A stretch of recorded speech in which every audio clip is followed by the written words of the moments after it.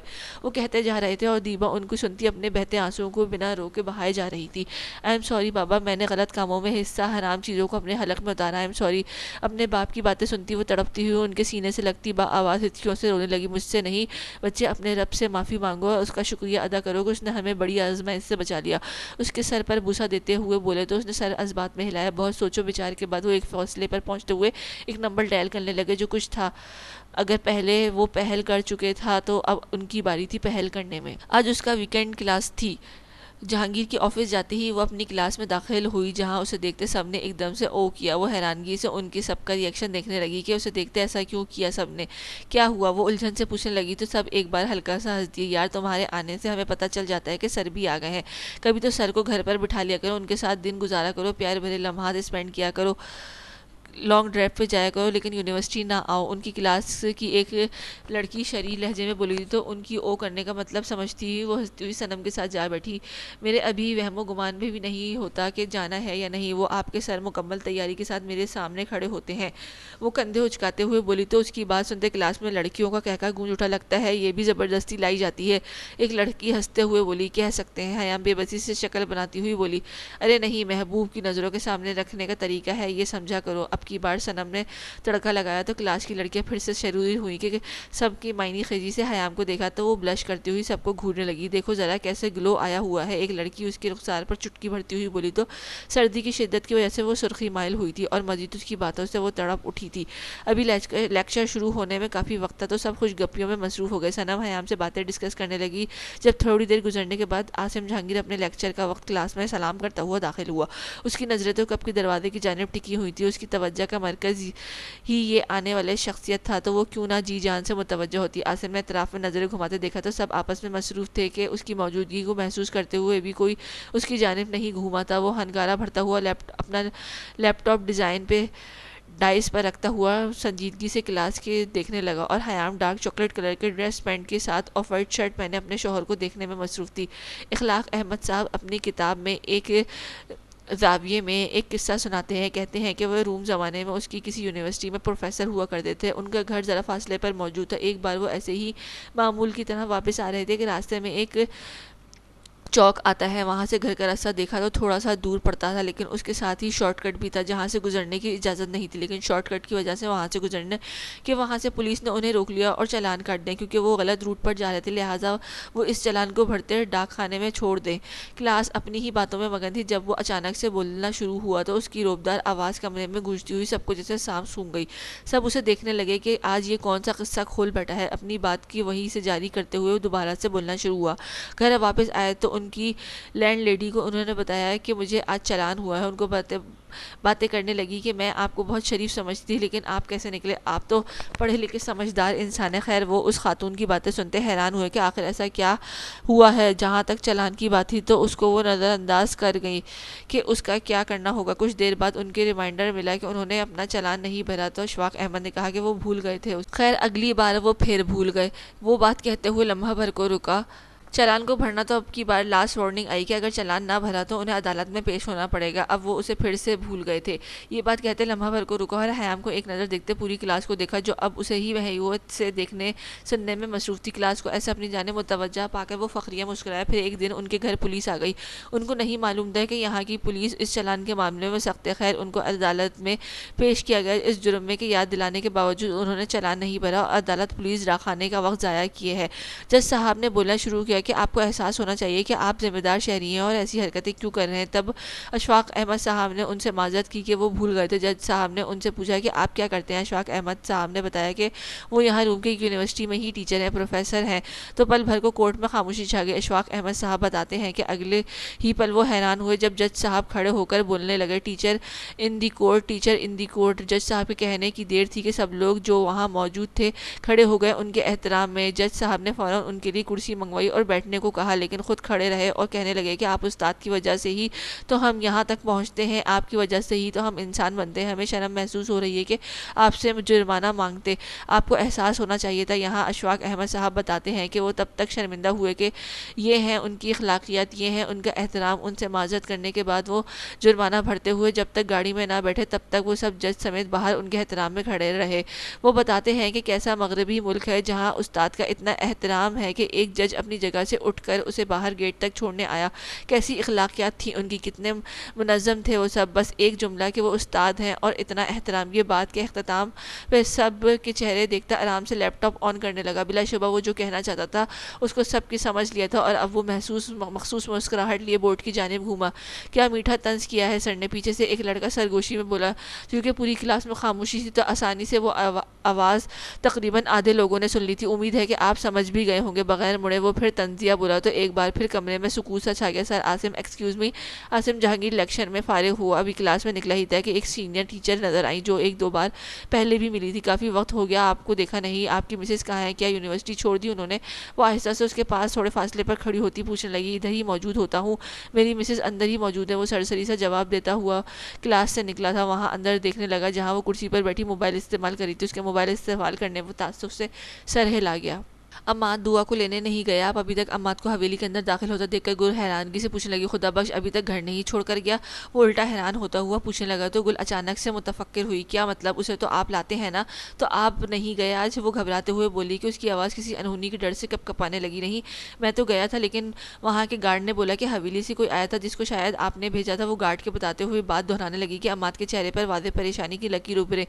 نہیں میں کیوں بھیجوں گی؟ وہ دعا کو سوچتی ہوئی بھرائے لہجے میں بولی۔ ایک منٹ میں پوچھتا ہوں۔ وہ پاکٹ سے موبائل نکالتے ہوئے خدا بخش کا نمبر ڈائل کرنے لگا جو دوسری بیل پر ریسیو کر لیا گیا۔ ہاں خدا بخش، دعا کو تم لائے ہو اسکول سے؟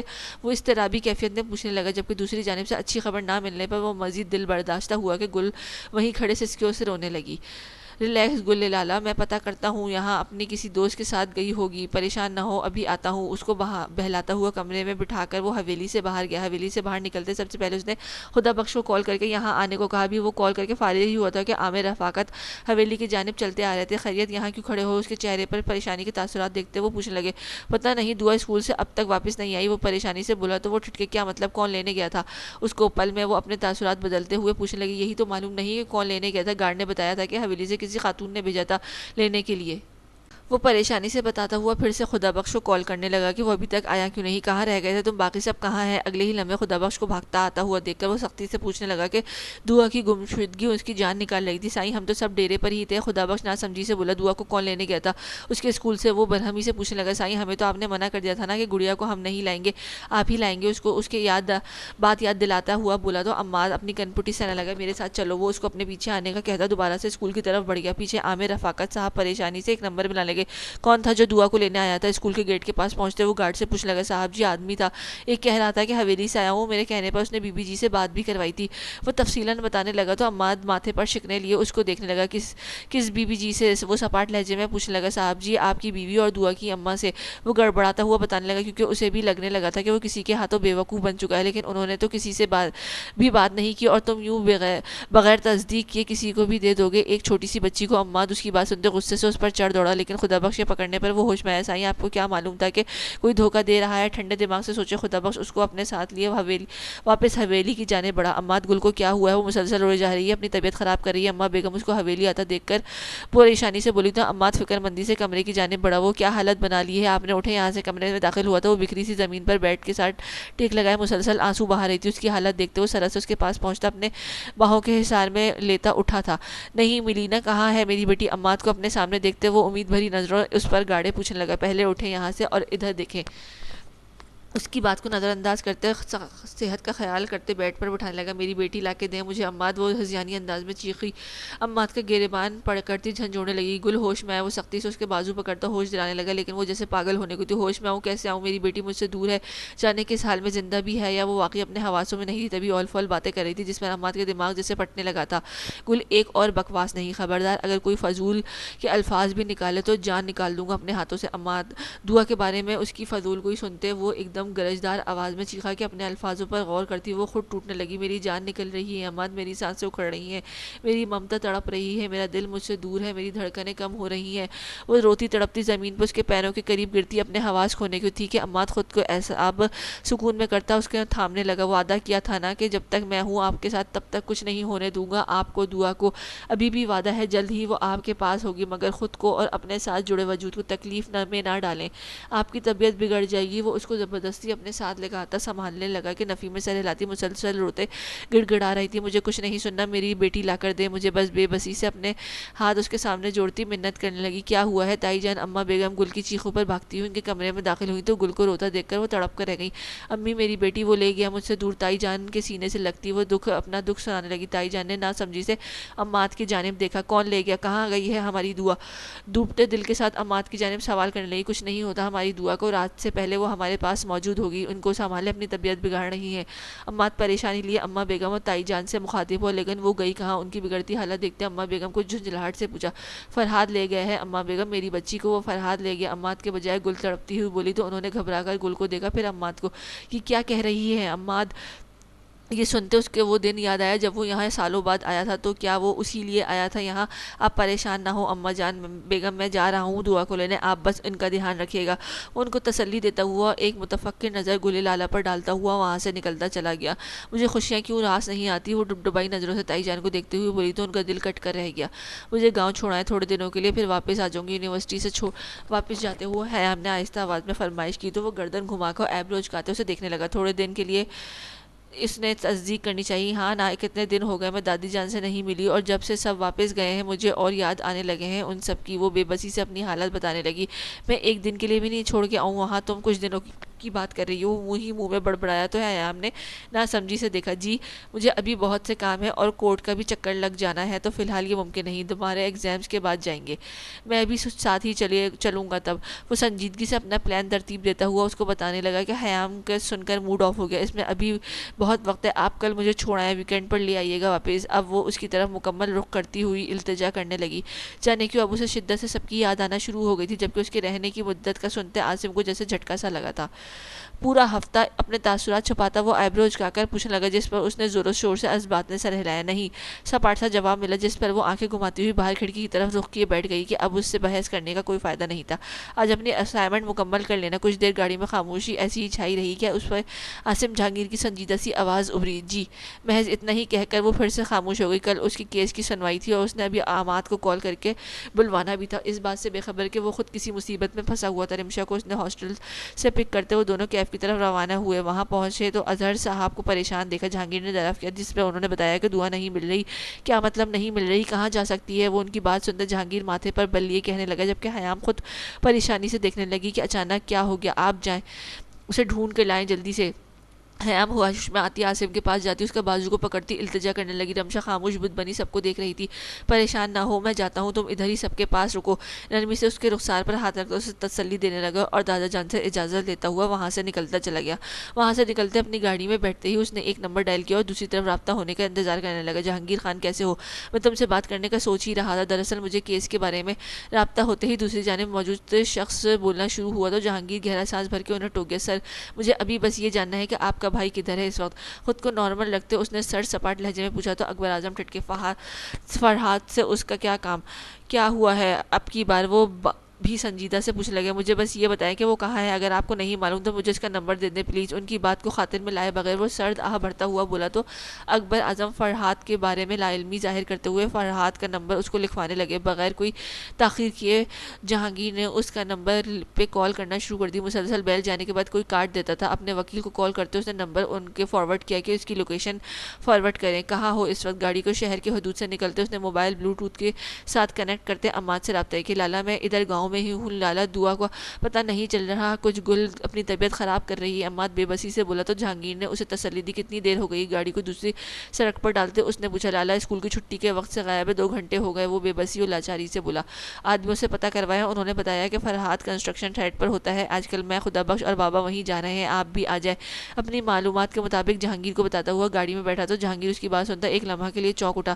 تم اسی طرف چلو، میں بھی آ رہا ہوں۔ کال کاٹتے وہ وکیل کی کال آنے سے اسے ریسیو کرنے جانے لگا۔ وکیل نے بھی یہی بتایا کہ وہ کنسٹرکشن ایریا کی طرف ہے جہاں ان کی بلڈنگ وغیرہ کا کام چل رہا تھا۔ گاڑی کی سپیڈ تیز کرتا وہ اسی جانب روانہ ہو گیا۔ السلام علیکم۔ ارتسام کے ہمراہ جب ان کے گھر میں داخل ہوئی تو سب سے پہلے اس کا سامنا اکبر اعظم سے ہوا، جو لاؤنج میں ہی بیٹھے تھے۔ پریشانی ان کے چہرے پر واضح نظر آ رہی تھی۔ وعلیکم السلام، ارے آؤ بیٹا، کیسے آنا ہوا؟ رقیہ بیگم نے کمرے سے باہر نکلی تو ان دونوں کو اکٹھا دیکھتے خوش اسلوبی سے کہتی ہوئی صنم کے گلے لگا گئیں، بس ایسے ہی ہم نے سوچا کہ ایک بار ملائیں، کافی دیر ہو گئی تھی یہاں آئے۔ صنم مسکراتی ہوئی بتانے لگی، جبکہ وہ اکبر اعظم کی پریشانی نوٹ کر چکی تھی، ساتھ ہی رقیہ بیگم کا رویہ بھی محسوس کر گئی تھی۔ آؤ بیٹھو، میں کچھ لے کر آتی ہوں۔ ان کو صوفوں کی طرف اشارہ کرتے جانے لگی کہ صنم نے انہیں روک لیا کہ تکلف ہوگا۔ کیا ہوا تایا جان، آپ پریشان لگ رہے ہیں؟ ارتسام براہ راست ان کی جانب دیکھتا ہوا پوچھنے لگا۔ نہیں بیٹا، ایسی بات نہیں ہے، وہ زبردستی مسکراتے ہوئے بولے، لیکن ارتسام ان کی بات سے مطمئن نہیں ہوا۔ آپ کا بیٹا ہوں میں، بلا جھجک بتایا وہ ان کے قریب ہوتا ہوا ہاتھ تھامتے اپنائیت سے پوچھنے لگا۔ بیٹا، اس دن کے بعد میں نے کیس کے بارے میں بہت سوچا اور نتیجے پر بھی پہنچ گیا، لیکن فرحاد سرسری سا بتاتے وہ فرحاد کے ذکر پر خاموش ہو گئے تو صنم نے ناسمجھی سے ارتسام کی دیکھا، واپس تایا جان کو دیکھا۔ فرحاد نے کیا کیا؟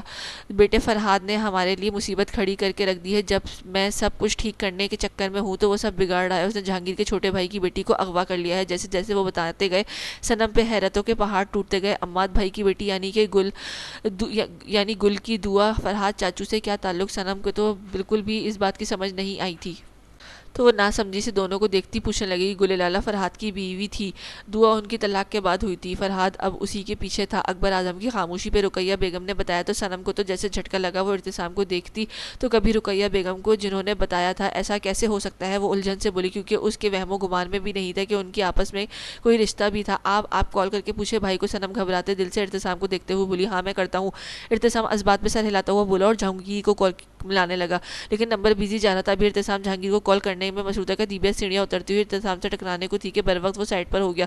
سوری بھائی۔ ارتسام بھی اس کی پھرتی دیکھتے حیرت میں جانے والا تھا کہ اس کے اگلے لفظ سنتے وہ صدمے میں ہی پہنچ گیا۔ اٹس اوکے، وہ ہلکی سی مسکراہٹ پاس کرتا ہوا سائڈ پہ ہوا اور باہر لان کی طرف چلا گیا۔ ابھی وہ اپنے صدمے کو منانے کی حالت میں نہیں تھا۔ دیبا مسکراتی ہوئی اب صنم سے ملی۔ صنم کو اس کے رویے سے حیرت نہیں ہوتی، کیونکہ ٹھوکر کے بعد انسان اسی طرح سیدھا ہوتا ہے۔ دیبا کو تو اللہ نے اپنی پناہ میں رکھا تھا اور وہ بروقت سنبھل گئی تھی، ورنہ اس سے بھی بری ٹھوکر وہ کھا سکتی تھی۔ صنم ابھی اس سے کیا بات کرتی، وہ تو خود دعا کے لیے پریشان تھی۔ وہ آج جو بات اس پہ کھلی تھی وہ اس کے لیے کسی پتھر سے کم نہیں تھی جو اچانک اس پہ آ کر لگا تھا۔ گلے لالا ارتسام کے سب سے چھوٹے چاچو فرحاد کی سابقہ بیوی تھی۔ وہ جتنا حیران ہوتی اتنا کم تھا۔ ہاں جہانگیر، پتہ چلا کچھ؟ فرحاد کے بارے میں رابطہ ہوتے ہی ارتسام نے پریشانی سے پوچھا تو اس سے اسی جگہ کے بارے میں بتایا جہاں وہ خود جا رہا تھا۔ تھوڑی دیر میں اپنی روانگی کا بتاتے وہ بھی صنم کو گھر جانے کی ہدایت کرتا ہوا نکل پڑا۔ کچھ سڑکوں پر جگہ جگہ تعمیراتی کام کے ساز و سامان پڑا تھا، کچھ سڑکیں پکی ہو چکی تھیں اور کچھ کا کام جاری تھا۔ وہ کورٹ کے آرڈر سے روکا جا چکا تھا۔ دو منزلہ عمارتیں بھی زیر تعمیر تھیں۔ ابھی ایک عمارت تقریباً مکمل ہو چکی تھی جہاں پہ اکثر یہ لوگ میٹنگز وغیرہ کرتے تھے۔ اپنی گاڑی کو اس جگہ سے قدرے دور پارک کرتے ہوئے اس عمارت کی جانب بڑھا۔ اس کے پیچھے ہی پولیس کے سپاہی بھی موجود تھے جو الرٹ تھے۔ ان کو اتنا تو اندازہ تھا کہ جو بھی فرحاد کے ساتھ موجود ہوں گے ان کے پاس اسلحہ نہیں ہوگا، اگر ہوا بھی تو زیادہ نہیں، لیکن پھر بھی وہ سب چوکنا تھے اور ذرا فاصلے پر ہو جائیں۔ ایک پولیس اہلکار جہانگیر کو محتاط ہوتا ہوا بولا۔ عمارت کے اندر داخل ہوتے ہی جہانگیر کا موبائل بلنک کرنے لگا، یہ دیکھ کے کہ اماد کی کال آ رہی تھی۔ وہ ان کا انتظار کر رہا تھا، لیکن وہ ابھی تک یہاں نہیں پہنچے تھے، حالانکہ ان کو یہاں اس سے پہلے پہنچ جانا چاہیے تھا۔ جب اس نے فون نہ اٹھایا تو اماد کو میسج موصول ہوا جس میں اس نے بتایا کہ ان کی گاڑی اچانک ہی رستے میں خراب ہو گئی ہے تو وہیں پھنس گئے ہیں۔ جہانگیر کو یہ حرکت بھی فرحاد کے آدمیوں کی ہی لگی تھی۔ پولیس کے ساتھ جب وہ اندر داخل ہوئے تو جہانگیر کو دعا کے رونے کی آواز آئی۔ اس کی آواز سے وہ جیسے تڑپ اٹھا۔ پولیس کو اشارہ کرتا ہوا اس کے ساتھ آگے بڑھا۔ جب کمرے میں دیکھا کہ فرحاد کسی بچی کے ساتھ لگا اسے بہلانے کی کوشش کر رہا تھا، اچانک ہی پولیس کے اہلکار اندر داخل ہوا، ہر ایک کو گھیر لیا۔ وہاں تقریباً 4 لوگ تھے جن میں ایک فرحاد بھی تھا۔ جہانگیر ماموں عاصم۔ جہانگیر کو دیکھتے ہی دعا فرحاد سے اپنا ہاتھ چھڑاتی ہوئی بھاگتی ہوئی عاصم سے لپٹ گئی تو اس نے تڑپ کر اسے گود میں اٹھایا۔ میرا بچہ، اس کو شدت جذبات سے چومتے ہوئے سینے میں بھیجا تو دعا رونے لگی۔ اس کو واپس کرو جہانگیر خان، یہ میری بیٹی ہے۔ پولیس کی سخت گرفت نے وہ مچلتا ہوا غصے سے گرایا تو دعا سہم کے اس میں مکمل سما گئی۔ یہ میری بیٹی کبھی بھی نہیں ہوئی فرحاد اعظم، یہ تمہاری بیٹی کبھی بھی نہیں ہوئی فرحاد اعظم، اس کے اپنا حق جتانا بند کر دو میری بچی پہ۔ جہانگیر سرد لہجے میں اس سے بولا تو وہ استہزا تمہاری بچی کہیں۔ اس سے پہلے کہ وہ اپنے منہ سے غلاظات بکتا جہانگیر کا ہاتھ اٹھاتا اس کے چہرے پہ الفاظ وہ ادا کرو جن کو ادا کرنے کا عذاب تم سہ بھی سکو۔ آئندہ میری فیملی کے بارے میں سوچا تو اپنے سوچنے پہ پچھتاؤ گے۔ اس کے جبڑے کی سختی سے ہاتھ میں دبوچتے ہوئے وہ گرایا، اس کی ماں کو مجھے سونپ دو۔ اس کے تھپڑ کا جیسے کوئی اثر نہیں ہوا تھا اس سے تمہارا کوئی رشتہ نہیں۔ جہانگیر کہہ کے دعا کو لے جانے لگا جب وہ پھر سے بولا، بیوی ہے وہ میری، واپس کرو مجھے ورنہ زندہ میں اس کو بھی نہیں چھوڑوں گا۔ وہ چلاتے ہوئے بولا تو اب کی بار اس کو لگا پولیس اس کو لگام پولیس نے لگی، خبردار اگر تم نے اپنی اس گندی زبان سے میری بہن کا نام بھی لیا تو اس کو وارن کرتا ہوا وہ بغیر دوسری بات کہے وہ وہاں سے نکلتا۔ اعتصام کو نکلا تھا تو اعتصام آتا دکھائی دیا، اس کے ساتھ ہی اکبر اعظم بھی موجود تھے۔